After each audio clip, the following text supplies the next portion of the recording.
This is a look at the local history of Glen Shiel and Kintail. Here we see the famous Five Sisters of Kintail from Shiel Bridge, and the hills are the 3,500 foot high Sgurúran and Sgurna Carnach. We will start with an explanation of my relationship to the area. Kintail was one of the playgrounds of my youth. We did a lot of hill walking here in the 1960s and early 1970s. Here we are, camped in Glen Shiel in 1967. Little did I know then that in 5 years' time I would have a family connection to the last family living in the glen. Kintail is a very mountainous part of Scotland. There are 20 rows on the ridges bounding the north side and south sides of Glen Shiel. In 1988, Jim Broxap established a new record by climbing 28 Munros in a day, which included all of the ones shown on this map, plus a few on the north side of Glenafric, in a 78-mile round trip from Cluny Inn. Strange as it may seem, my continued association with Glen Shiel was thereafter brought about by my cousin Glenys from the South Island of New Zealand, whose story is a fine tale of how chance can totally change your whole life. On the left, I am the blue box, and above me the red box is my grandfather. The middle red box is my grandfather's brother Thomas Clark Archibald, who emigrated to New Zealand in 1915. The two yellow boxes below him are his granddaughters Janice and Glenys, born and brought up in the South Island of New Zealand, and in 1970 they came back to Scotland on a 6-month working holiday, the first meeting between the two branches of the family for 55 years. So Glenys and Janice came to visit my family in Aberdeen, and this is a still taken from an 8mm cine film, which shows my mother and my wife on the left, with Glenys and Janice on the right. The green box on the right is Peggy McCrae, who was the daughter of my grandfather's sister. When Glenys and Janice then went to visit Peggy McCrae in Edinburgh, the McCraes were just leaving to go on holiday to Kintail for 2 months, and Glenys went with them. While working in the local hotel in Kintail, cousin Glenys met Dolan Macmillan, who, with his uncle Johnny Ross, shepherded the Five Sisters of Kintail, and married him in 1972. So that is how a good-looking young bird from the South Island of New Zealand landed up marrying the man who shepherds the Five Sisters of Kintail. So started my long-term association with Glen Shiel, which has been going on now for 50 years. Glenys and Dolan settled down in Kintail and raised 4 children, with Dolan carrying on the sheep farm when his uncle Johnny Ross retired. They have 9 grandchildren, and their youngest son is now running the family farm at Achnagart. Dolan had an interesting family tree. His parents had both died by the time he was 8 years old, and his uncle John Ross took on Dolan and his 3 siblings and kept them together as a family and brought them up on the farm at Achnagart. His grandfather Tom Ross, with his medals, returned from the Boer War and came to Achnagart as an assistant gamekeeper and married the gamekeeper's daughter Sarah. His great-grandfather was Hugh McLean, the gamekeeper at Achnagart, who had married Christina Ross.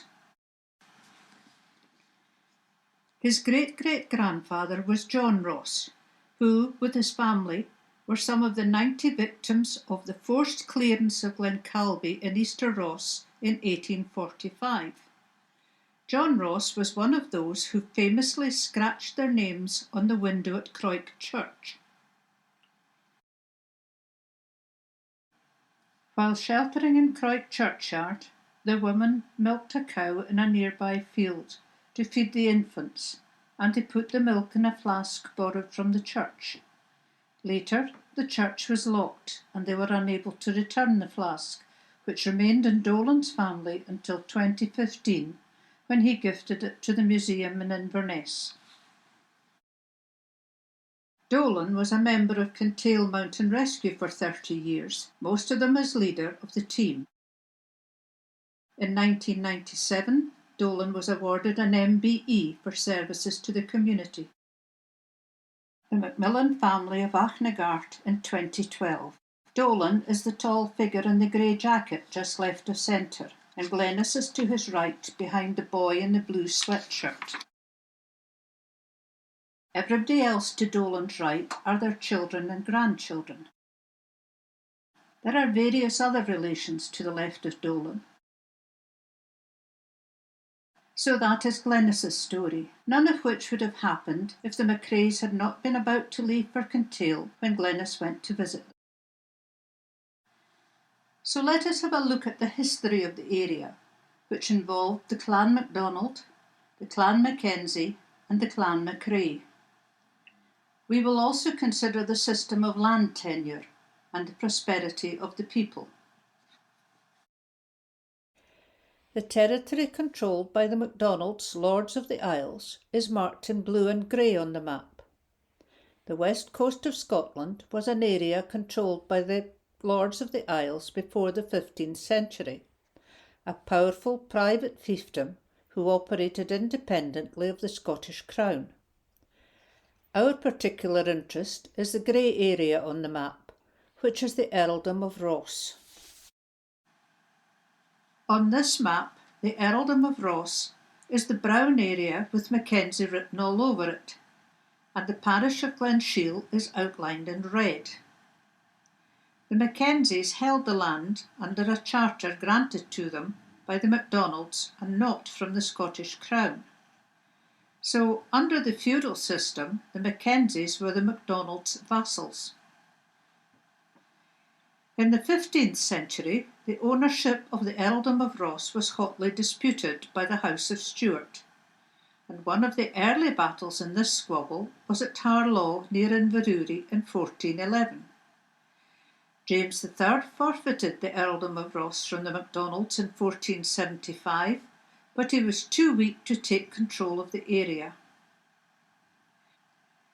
The Mackenzies changed their allegiance to the House of Stuart, defeating their erstwhile allies the MacDonalds in battle in 1480, resulting in Crown domination of the area and a great increase in their own power. The Clan McRae had earned a reputation as fighting men for Lord Lovat, and they came to Kintail as sword servants to the Mackenzies in exchange for land. It is said that McRae of Kintail had a genealogy of his ancient family written out on a long narrow scroll, near the middle of which there occurred a marginal note which read, "About this time the world was created." The McRaes became constables of Eileandonnan Castle. In a census in 1793, all the inhabitants of Kintail were McRaes, with the exception of 2 or 3 families. The Mackenzies supported the Jacobites in the 1715 uprising, and their sword servants, the McRaes, were wiped out almost to a man at the Battle of Sheriffmuir. This is a monument to the McRaes at the site of the battle. The Mackenzies also supported the Jacobite cause in the Spanish-backed 1719 uprising, as a result of which their lands were forfeited by the Crown and the Earl of Seaforth had to flee to France. The presence of 300 Spanish troops makes this the last battle fought in British soil between a foreign army and the British army. This is the man who fled to France, William Mackenzie, the 5th Earl of Seaforth. Seaforth was pardoned in 1726, and his sons bought back their lands. However, the Mackenzies had learned their lesson and did not join the Jacobites in the 1745 uprising.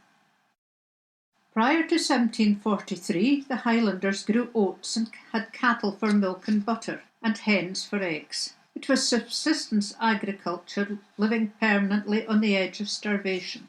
In 1743, potatoes were introduced to the Highlands, which considerably eased the shortage of food. In 1791, at the time of the old statistical account of Scotland, the parish of Kintail seems to have been reasonably prosperous, with 1,200 head of cattle and 300 horses in the area. This is Roy's military map of 1755, showing the bottom 6 miles of Glen Shiel. The clachans are marked in red. In 1792, of the 17 farms in Glen Shiel, all except 2 were occupied by multiple tenants, so that each farm formed a village, or clachan. Each tenant's right to keep stock and his share of the arable ground was proportional to his share of the rent.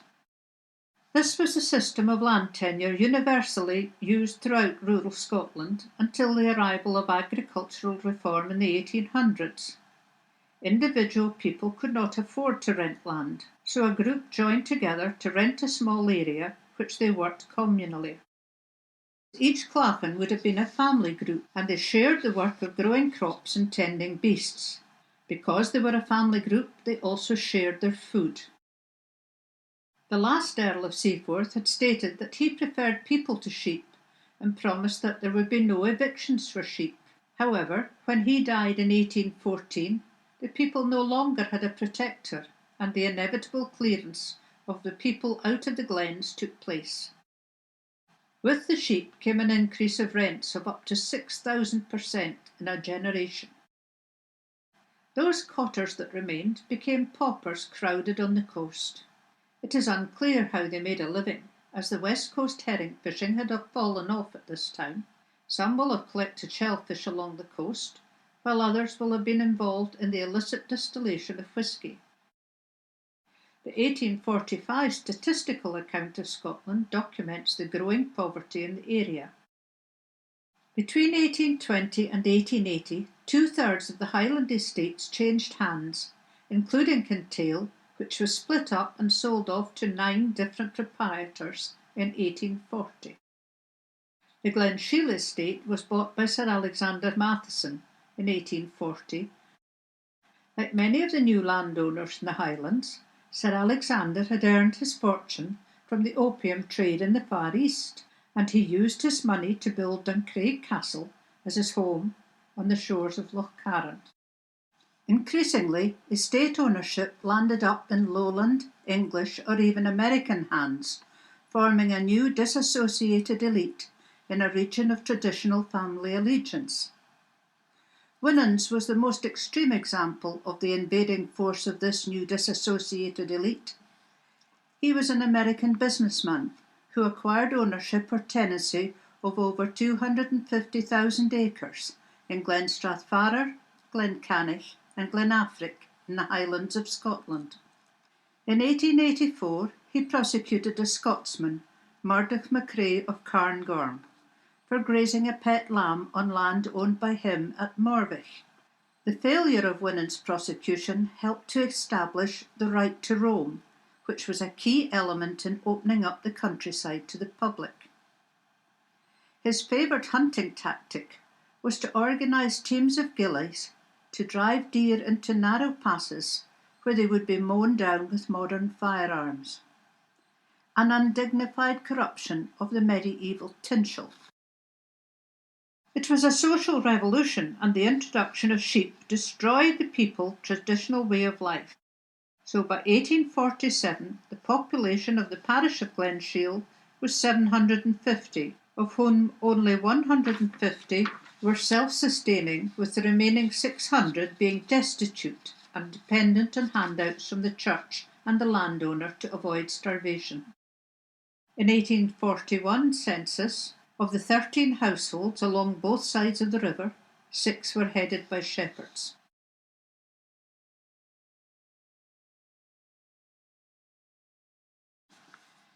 By 1846, the agriculture of the Highlands had become a monoculture based on potatoes.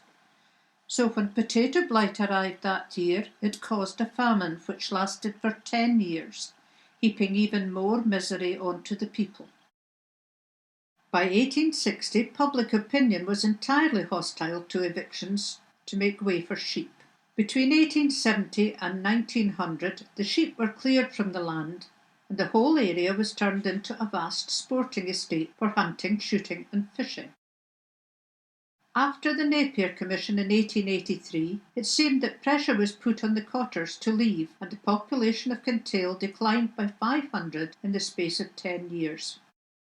Shiel Lodge, formerly a very comfortable hotel, was converted into a shooting lodge in 1907. In 1917, during World War I, sheep were reintroduced to the Glen under the Defence of the Realm Act to help feed the nation. The National Trust for Scotland bought the Kintail estate in 1945. These are the boundaries of the modern shooting estates. The management of deer numbers continues to be a controversial issue, and the National Trust for Scotland, who initially had a no-kill policy, were eventually forced to change their management strategy because of marauding herds of scraggy deer. The yellow table shows the current number of red deer in the Kintail area, which, at the latest count, numbered 4,878 deer.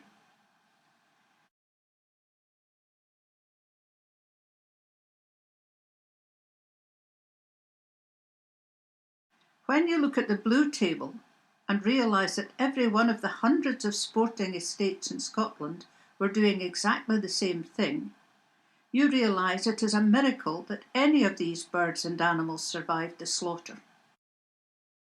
Let us have a look at the history of travel in this remote area and the development of roads. The red road through the map is the modern main road to Skye from the Great Glen through Glenmoriston and Glen Shiel, which follows the line of the military road built in 1755. However, before the military road was built, most travellers to and from Inverness took the route through Glenleith and Glenafric, which was only suitable for foot traffic and horses. This route took you to the east coast at Bewley, about 11 miles west of Inverness. There have been 4 roads developed through Glen Shiel over the last 274 years, and few people managed to identify them correctly, including the Ordnance Survey, who, in their map of 1845, refer to General Wade's Military Road, a term which is loosely used to refer to all military roads built in the 1700s.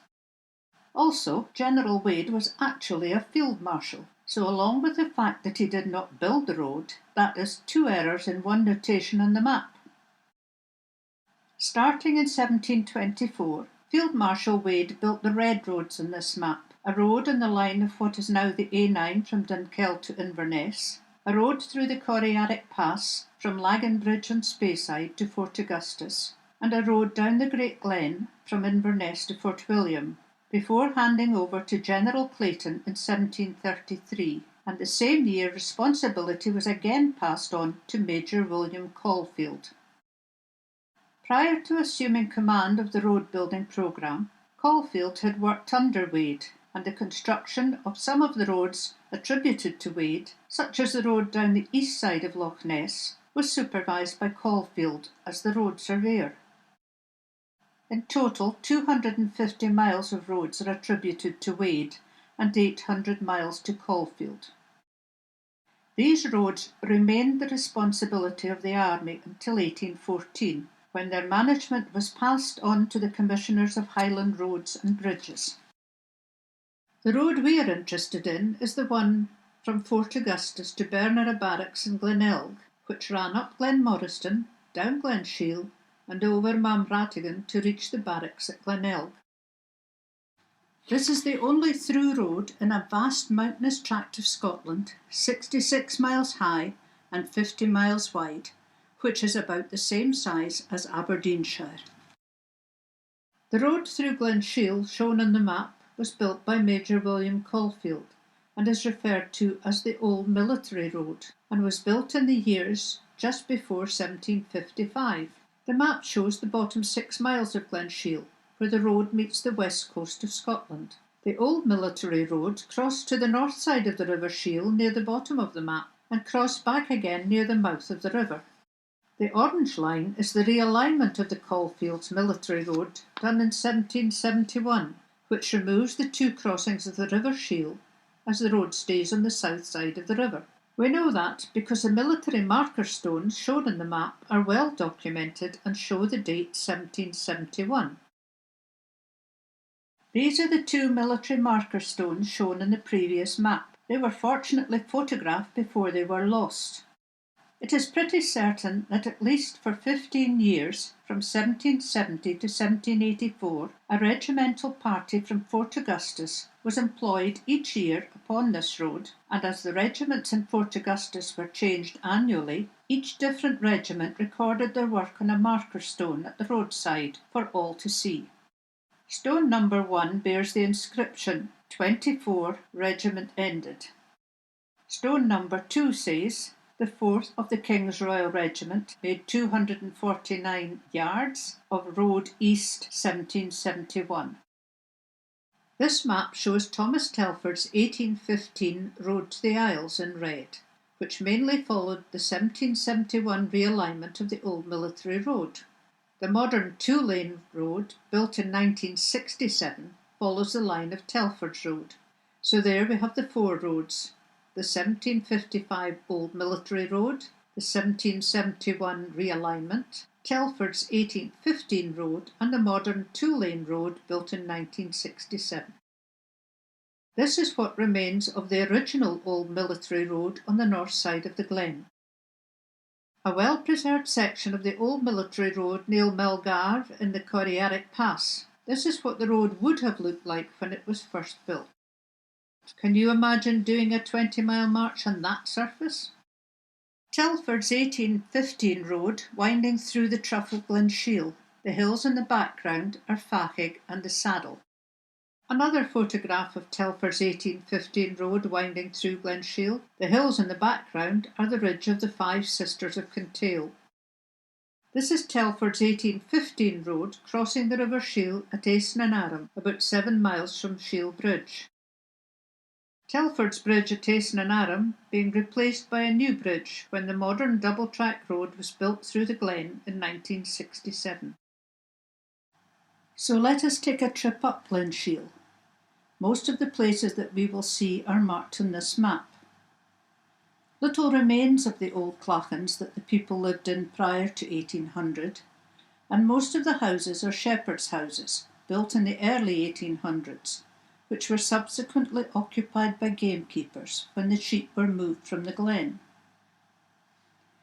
The various houses in the glen are Huron, Terloishi, Aisne Shiel, an old clachan, Achnagart, Maligan, Lupanjorn, Lupavotich, Cluny Inn, an inn later to become a hotel, Cluny Lodge, which was a hunting lodge, Corrilair Lodge, a hunting lodge, and Lundy Cottage.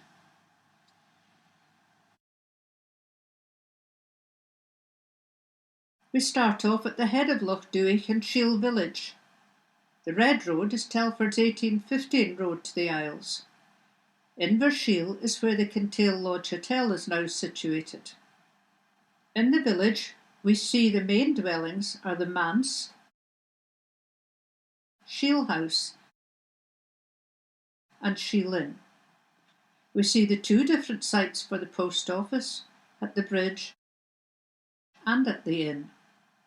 We also see Maggie Ormis's cottage, the old public school, and the old Catholic chapel.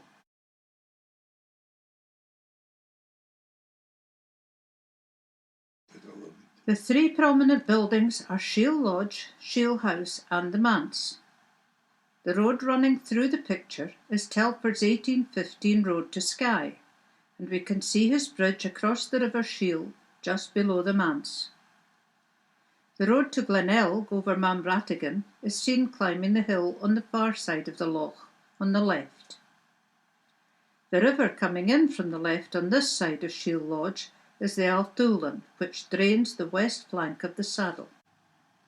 The house at the north end of the bridge, directly below the manse, was occupied by Peggy McCrae, who was single and lived there all her life. The small building to the right of it is the post office. Note Maggie Ormiston's cottage, the small white triangle in the field in front of Shiel Lodge. This is Maggie Ormiston's cottage, and in 1901 she was living here with her younger sister Isabella, who was known as Belle. At that time, Maggie was 62 years old and a laundry maid working at home, and her sister was a pauper. Remember Sister Belle, we will see her again later. Shiel Lodge was originally a staging post on the through route from the Great Glen to Skye. On the 1845 Ordnance Survey map, Shiel Lodge is marked as an inn and post office. It developed into a very comfortable hotel until it was converted into a shooting lodge in 1907. Shiel Lodge is now a holiday cottage that sleeps 16 people. Shiel House was originally an inn on the Rattigan estate, but after the Rattigan estate was split up and sold off, this area became part of the Shiel estate. After it closed as an inn, it became a private dwelling owned by a McRae from Paisley, and the house was known by the locals as Paisley. He was a wealthy man and had plans to develop the walled fish trap at the head of Loch Duich and build a fish canning factory. His various exploits annoyed the locals, who eventually managed to overturn his lovely horse and carriage up the Shiel Road, which sickened him and he left. The field between Shiel House and the bridge was known as the Irish Field, as ballast from the boats landing goods such as coal was dumped here. The Kintail post office was marked in the 1900 map as being at the north end of Telford's Bridge over the River Shiel. Edwardian tourists at the Glen Shiel post office in July 1913. The sign says Post Office for money orders, savings bank, parcel post, telegraph, insurance and annuity business. This seems to be the post office marked in the 1845 map beside the Shiel Lodge. The bridge over the Alt Ulan in Shiel village. The experts cannot decide whether this bridge was built as part of the 1771 realignment of the Old Military Road or as part of Thomas Telford's Road to the Isles, built in 1815. Also note the incorrect caption on the postcard. When the Ordnance Survey don't know who built the road, we can hardly blame the postcard manufacturers for also getting it wrong. Feral goats roam the Five Sisters and the surrounding area. The Glen Shiel harvest in 1886, and everyone is lending a hand, even the cook from the Shiel Inn, who is sixth from the left. Seventh from the right is Belle Ormiston the pauper, whom we have previously met. The scene demonstrates very well the communal spirit that existed in the people of the Highlands in the olden days, when everybody pitched in to help with the big jobs. Shiel Bridge, built by Thomas Telford in 1820. This year is its bicentennial. As we leave Shiel village, the last buildings are the old school and Catholic chapel in the bottom left corner. The Shiel shop, built in the 1950s, is in the centre. The flattish area, which we can see across the river, was called the Pain, and in the old days that area was used by the crofters for grazing their livestock and for arable farming. The name Pain may be derived from the Gaelic word for a penny, which is pain, which may have been the original rental value of the land. This photo was taken before 1967, when the modern two-lane road was built. The new road ran down the far side of the fence at the filling station, across the river, and then down the Pain to join Telford's Road at the north end of the bridge over the River Shiel. Another view of the Shiel shop, also dating from the 1960s.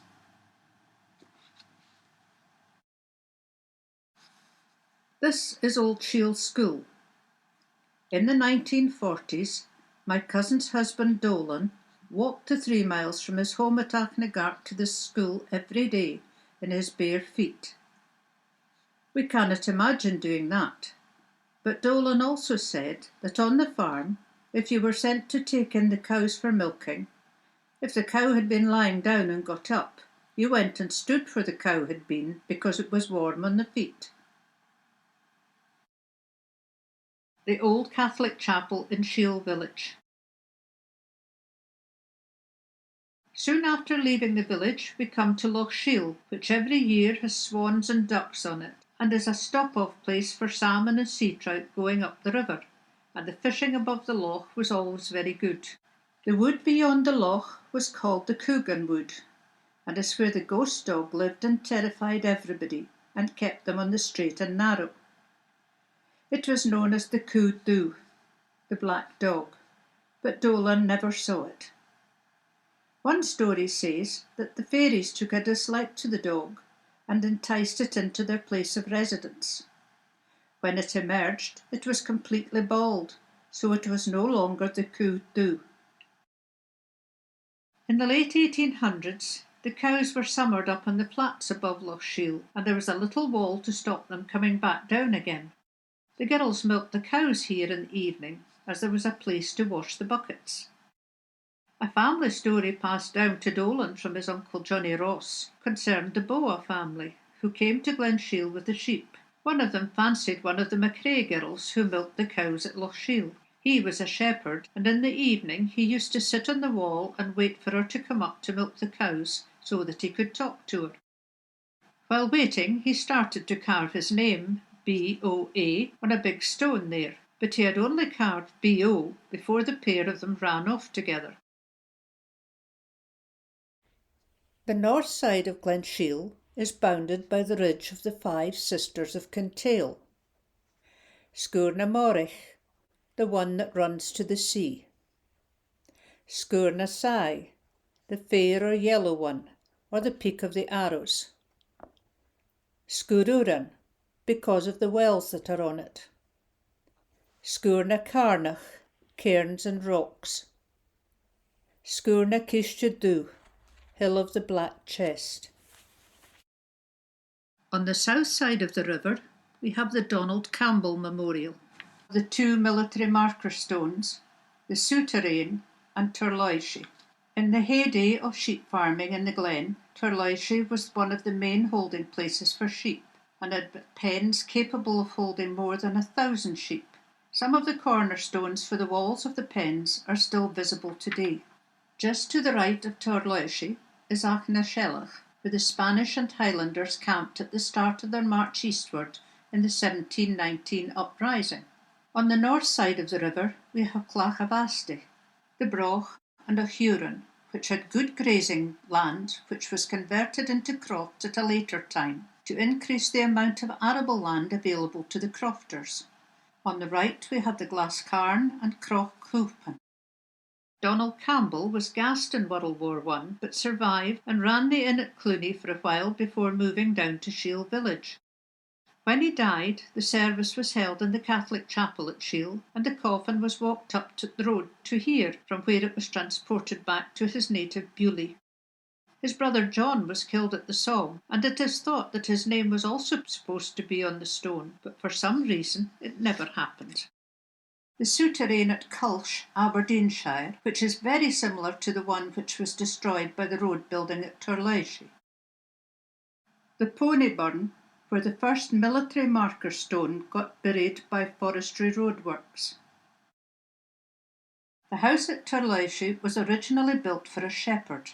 Later it was used to house workers at the Achnagart quarry. When the quarry closed, it was allowed to fall into ruin. Recently it has been refurbished, but nobody now lives in it permanently. This is Clachavasti, or the christening stone. There was diphtheria in 6 or 7 houses in the Cluny area, 12 miles up the glen, and the children became very, very ill. It was decided they would have to bring them down the glen to be christened. By the time the trip was organised, 2 or 3 of the children had died. The people in Lower Glen Shiel did not want to be exposed to the infection, and a christening stone was set up well outside the village, where a minister attended to christen the children. It is thought that the children who had died may be buried under the ring of stones on the left. On top of the foreground knoll, a ring of stones can be seen when the bracken dies down, which are the foundations of a broch. These are the lands of Achurn, with the farmhouse ruins in the centre, along with all the substantial walls built for managing the sheep. My cousin's home, Achnagart, is seen in the distance. The ruins of 2 shepherds' cottages at Achurn. Today this land is no longer worked, it is just deer forest, but the sheep from Achnagart graze on it. This pile of stones is called the Glass Harn. A man who escaped justice from some crime that he had committed was supposed to have hidden in this pile of stones for years. It was also said that he went home each day for his food. The Glass Harn is the pile of boulders in the foreground. The fugitive claimed that he climbed to the point on the ridge above, known as Spitnalostherian, every morning to spy on what everyone else was doing. The band of rocks in the middle distance, which lie halfway between Achurn and Achnagart, are known as the Ivy Rocks.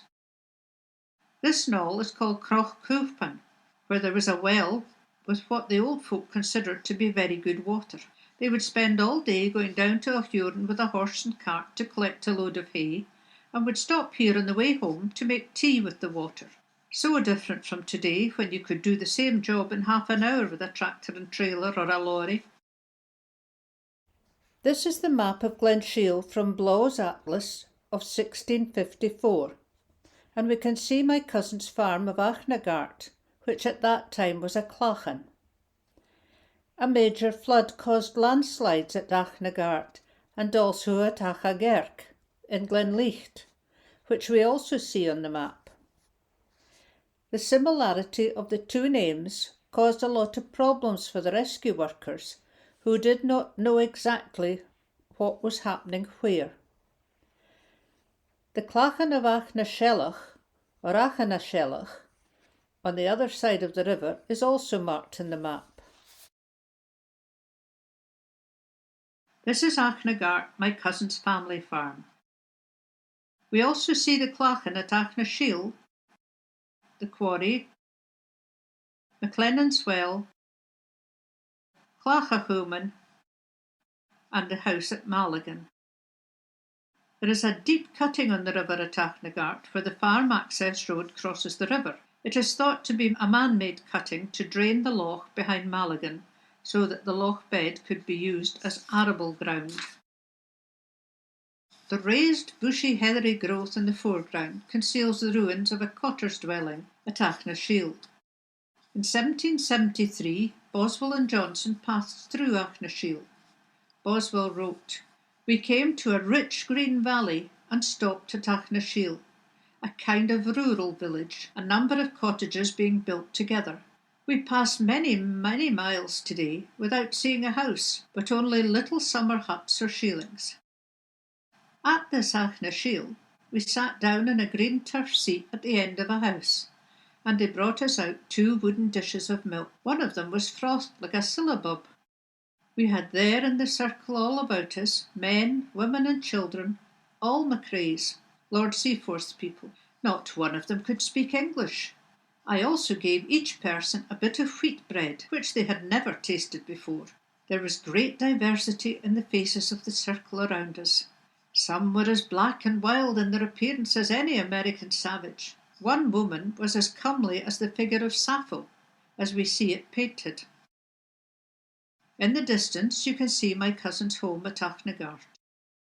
The bushy heather growth concealing the remains of another cotter's dwelling at Achnashiel. Clach Johnson, the stone that Johnson is said to have sat on at Achnashiel. My cousin's home at Achnagart nestles below its knoll on the valley floor. The first Macraes to come to Kintail were 2 brothers who were sword servants to the Mackenzies, and one was given Achnagart and the other Turlaishi as a place to live. There were Macraes there for generations. The Achnagart ones settled down and fared better than the Macraes at Turlaishi, who remained longer as warriors. Sgurr na Carnach towers above the farmhouse at Achnagart. and the saddle towers over the front of Achnagart Farm. The farm lies so deeply buried in the mountain that from November to February the sun never reaches it. The sheep pens at Achnagart were built in the early 1800s using the stones from the old cotters' dwellings in the clachans. My cousin's husband Dolan and his uncle Johnny Ross dipping sheep at Achnagart in the 1970s. John Alec Boyd, my cousin Glenys and her son Malcolm shearing sheep at Achnagart in the early 2000s. My cousin's husband Dolan Macmillan of Achnagart. Keep your eyes peeled for this postcard. It's sold all over Scotland. This is Clacha Human. MacRae of Ore was the very strong giant of a man who, it is said, carried this stone on his back. While doing so, he met the mason, who said that it was the wrong shape, so he just dropped it here. MacLennan's Well is named after the earliest known tenants of Achnagart. As a child, Dolan remembers being sent to get a skillet of water from this well by visiting elderly relatives who believed that it had curative properties. Achnagart Quarry supplied the roadstone for the upgrading of all the roads in the area to double carriageway. The quarry ran all of the time, a noisy, roaring quarry. The rock crushing plant at Achnagart Quarry.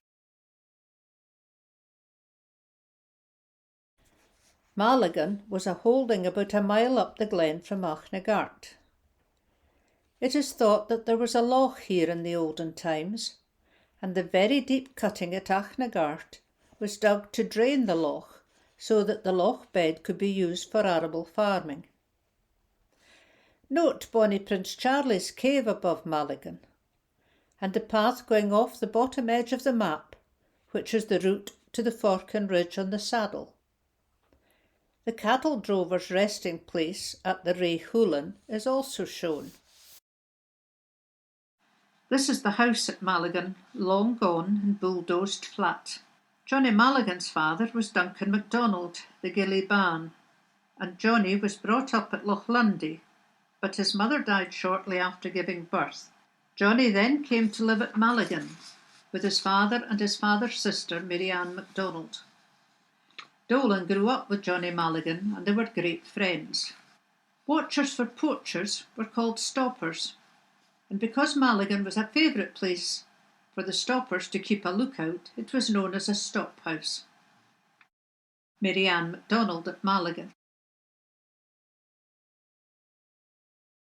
Johnny Mulligan's father, Duncan MacDonald, the Gilly Ban, in his World War I uniform. Note the spurs.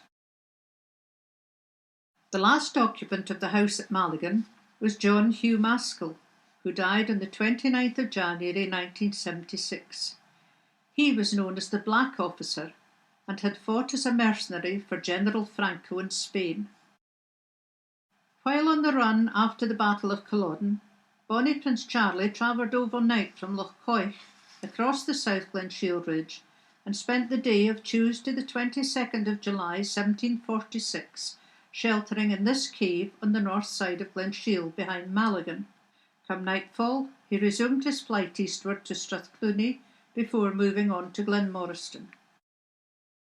From Mulligan, a very good pony track goes up to the Saddle, a very popular route for climbers heading to the classic climb of the Forkin Ridge. It is a busy path for most of the year. This is the view up Glen Shiel from that path, on the Forkin Ridge of the Saddle.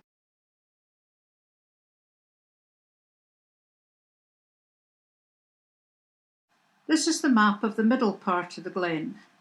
Here we see the Ray Hoolan, Skura Hoolan, the battle site, Lubagnorna, Altnaferna, and the Durrock, which at 902 feet is the highest point in the pass before heading off down Strathclooney.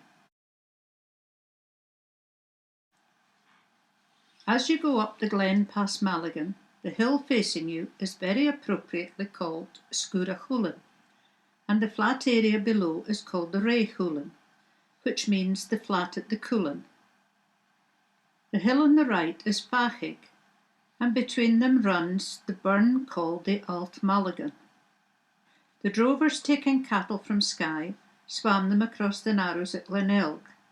and made the steep climb over Manratigan to get here, where the cattle were rested for a few days. They then faced another steep climb up the Altmalagan to a height of 2,600 feet over the Bealach Dhu Lake, to cross the South Glen Shiel ridge before they could drop down into Glen Coich. The hill on the left here is called Leichanaish, which joins on to Kish the Dhu and has a rise of 3,035 feet with a 62% gradient, and it's recognised as being one of the longest unbroken steep slopes in Scotland. The Battle of Glen Shiel was the only battle of a Spanish-backed attempt to start an uprising in 1719. 300 Spanish soldiers had landed and garrisoned themselves in Eileandonnan Castle, where they were joined by various Scottish clans, including the Mackenzies.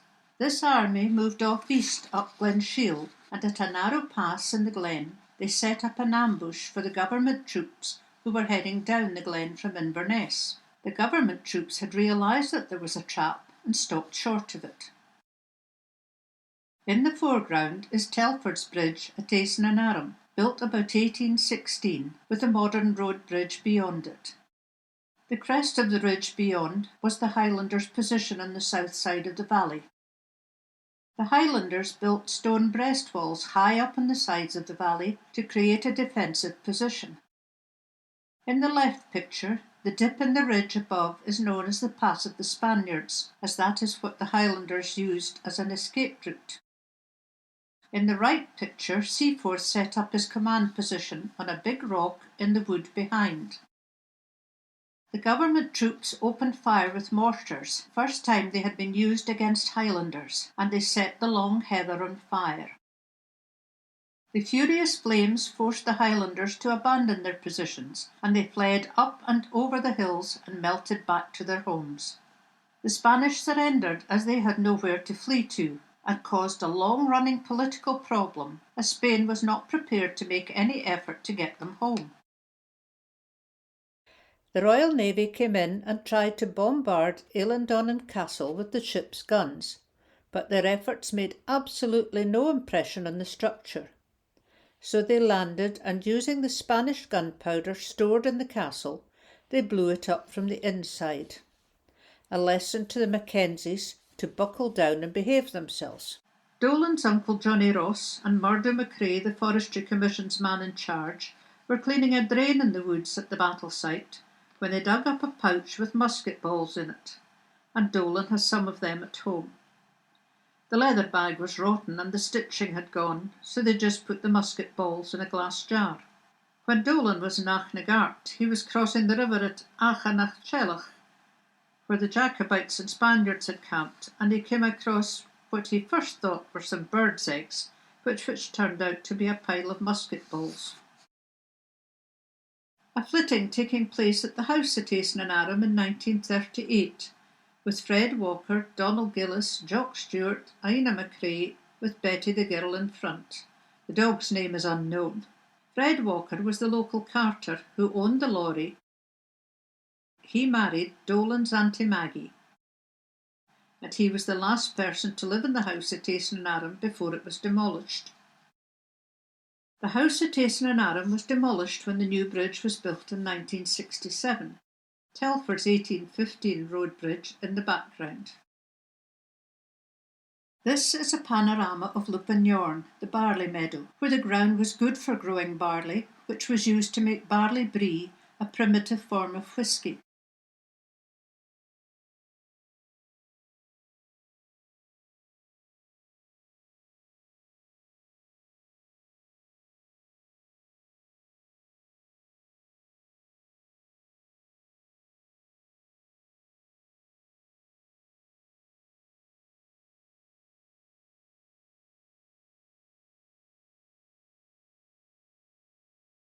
The shed at Lupinyorn, with its old and new roofs. They used to rub archangel tar and butter into the sheep's wool here to keep the maggot flies off them. It was a terrible job, and you would only do 10 sheep a day because it was so hard in the hands. It had to be done, or you could lose half your stock to the maggots. When applying the tar, they sat on a stool, turned the sheep on its back and tied its legs. They then split the sheep's wool into 2 or 3 inch sections and rubbed in the tar and butter, and the heat of the body melted it and it ran through the entire fleece. The shearing stools brought into the area by the border shepherds who came to Kintail with the sheep in the early 1800s. The moraines below Lupinyorna. According to Eddie McCrae, the whisky still to make the barley brie was concealed in these moraines.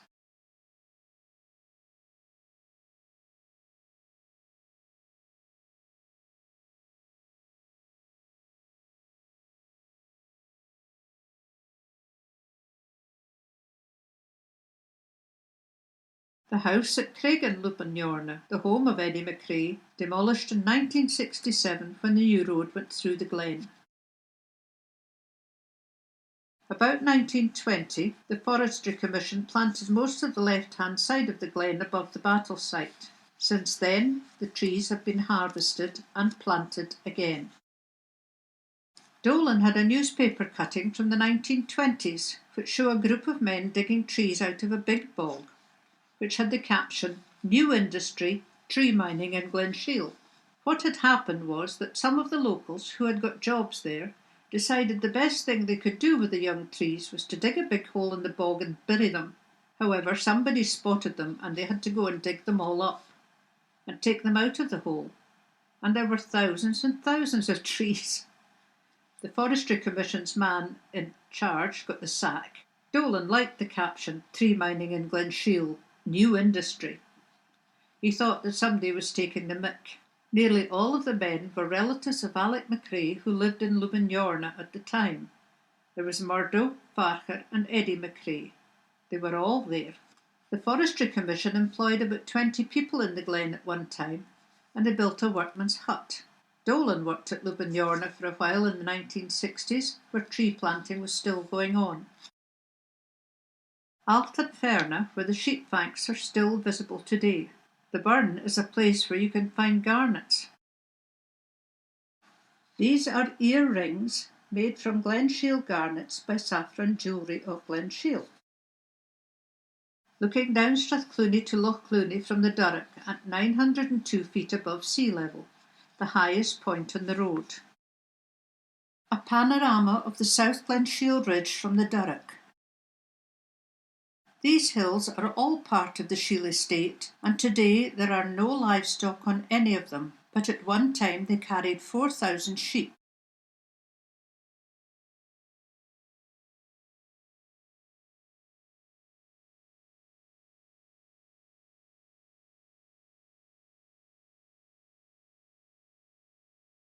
On the north side of the glen are several stells, which are shelters for sheep.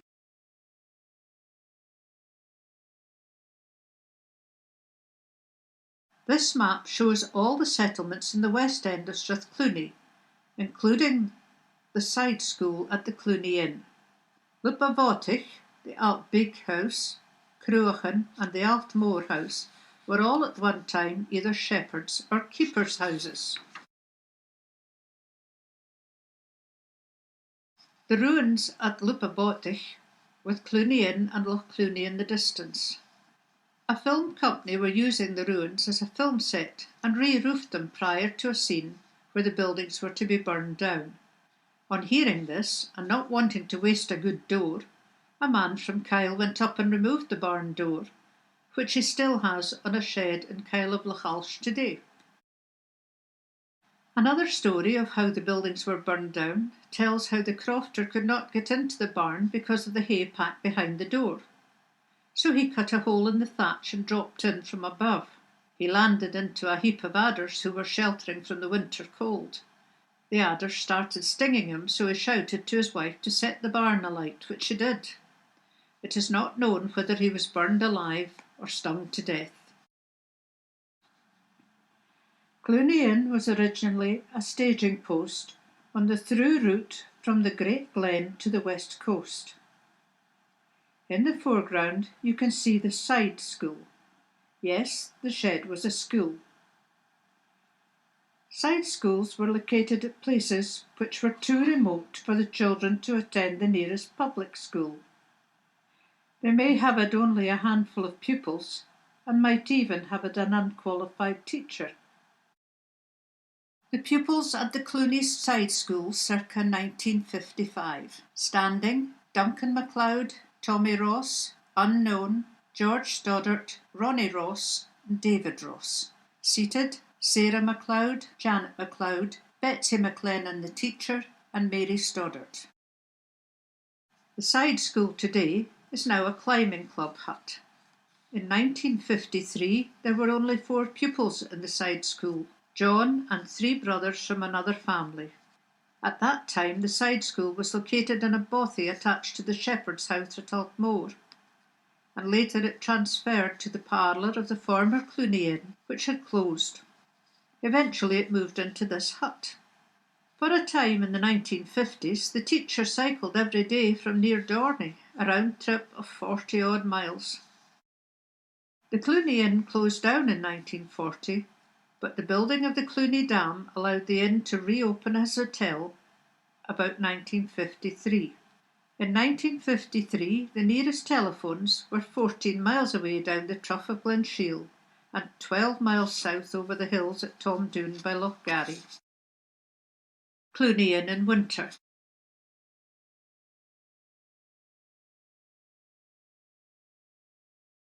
Cluny Inn with the old military road to Fort Augustus, later upgraded by Telford, running in front of it.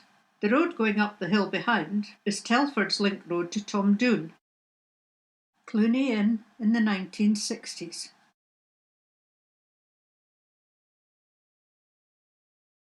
A tour bus at Cluny Inn in the 1960s.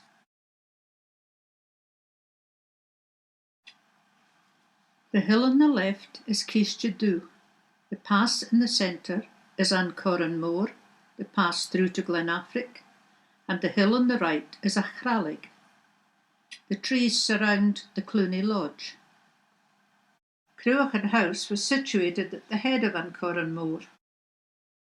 Here we see Cluny Lodge and Loch Cluny. Ancoran Moor, the pass through to Glenafric, is on the right. The distant snow-covered hill on the right is Sgwr nan Gerinen, on the far side of Glenafric. An old postcard of Cluny Lodge, which has been well maintained and is now a fine modern building. This is the keeper's cottage at Cluny Lodge. This picture was taken in the early 1900s and shows Mr. Stoddart, the keeper at Cluny Lodge, with his wife and family, Duncan, George and Dolly. The Altmore house was flooded by the waters of Loch Cluny when the hydro dam was built. Dolan's uncle Thomas Ross and his wife Sybil and their family at the Altmore house in Cluny in the early 1950s. Loch Cluny before the dam was built, and as you can see there were 9 separate buildings in the area, 3 of which were flooded by the rising waters of the dam, including Corrylair Lodge, which had a cluster of cottages and outbuildings around it. This is the original building at Corrylair Lodge. Note the shape of the front of this building, as we see it again in the next picture. The extended lodge incorporated the original building as the west wing. Telford's Road runs out of the bottom of the picture. Note the white keeper's cottage behind the lodge with its 2 chimneys. We'll see them again shortly. Here we see the lodge with the west wing raised to 2 stories. In the late 1940s, the Hydro Board bought the Corrylair estate in preparation for the building of the Cluny Dam. This is a quote from the Evening Express on Thursday the 23rd of December 1954. The 25-room mansion house, Corrylair Lodge, Glenmoriston, was destroyed by fire yesterday. A busload of hydro workers from the camp at Cluny were taken to the mansion house to fight the blaze until Fort Augustus and Inverness fire brigades arrived. By then the fire had such a hold that nothing could be done to save the 3-storey building.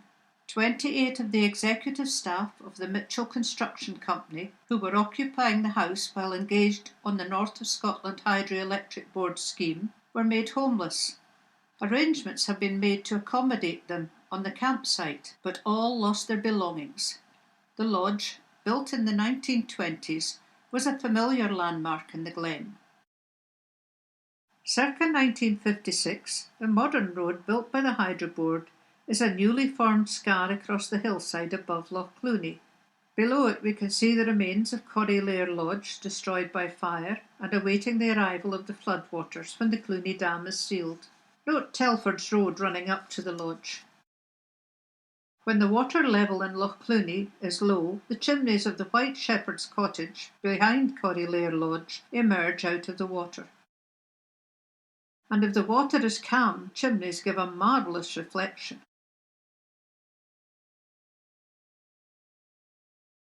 Looking over Loch Lundy and Loch Clooney from the 1755 military road, the modern road makes a distinctive sweep round the back of Loch Lundy.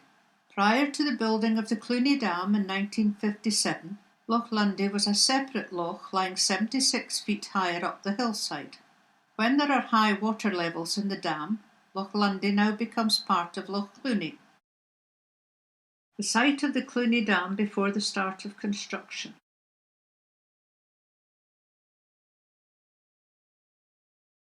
The Clooney Dam is of rubble-fill construction with a concrete panel facing and a fixed spillway in the centre. The water from this dam runs through 3 generating stations before it finally reaches Loch Ness. There are songs sung in Scotland of corries and bens, of rivers and mountains and beautiful glens. But the one place in Scotland that brings most appeal is a place called Kintail at the foot of Glen Shiel. It lies so serene on Loch Duig's fair shores, the 5 sisters behind hosting climbers galore. I've travelled the Highlands from Wick to Loch Shiel, but my heart will be always at home in Glen Shiel.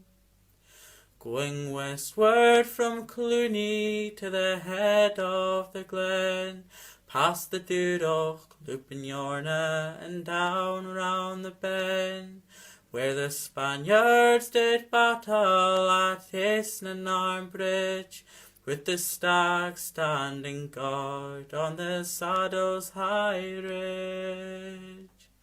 It lies so serene on Loch Duig's fair shores, the 5 sisters behind hosting climbers galore. I've travelled the Highlands from Wick to Loch Shiel, but my heart will be always at home in Glen Shiel. Then down by the quarry where the river runs strong, there's a pool there where salmon come yearly to spawn. You're nearly at home when Loch Shiel's on your right. When you round the church corner, Loch Duig's in sight. It lies so serene on Loch Duig's fair shores, the 5 sisters behind hosting climbers galore. I've travelled the Highlands from Wick to Loch Shiel, but my heart will be always at home in Glen Shiel. There's Kintail Lodge Hotel where you go for a dram, or the view so majestic, dining at the port van. Out the Chrain, Carn, Gorham and Ben Arto's high peak, that reaches in Vereenet at the foot of Glen Leek. It lies so serene on Loch Duig's fair shores, the five sisters behind hosting climbers galore. I've travelled the highlands from Wick to Loch Shiel, but my heart will be always at home in Glen Shiel. For I've travelled the highlands from Wick to Loch Shiel, but my heart will be always at home in Glen Shiel.